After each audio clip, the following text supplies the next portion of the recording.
Okay, quasi-linear preferences are homothetic when optimal amount of good one is not affordable. So remember homothetic preferences. So homothetic preferences were ones where MRS is dependent only on the X by Y ratio. So I do not need to give you both X and Y. I can just give you just X by Y and you can find your MRS. Uh, so homothetic, so quasi-linear preferences. So utility equals to ln x plus y.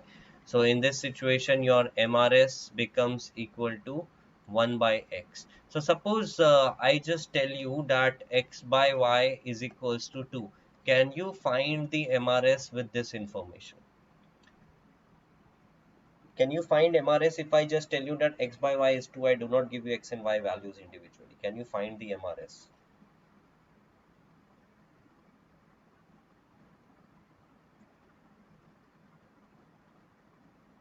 Hello? Anyone? No, exactly. You cannot.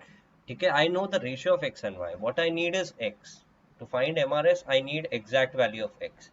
Okay, the ratio is 2 could be x equals to 4, y equals to 2, or it could be x equals to 100, y equals to 50. It could be anything. I need exact x value to find MRS. So I do not have that. That's why these preferences they are not homothetic.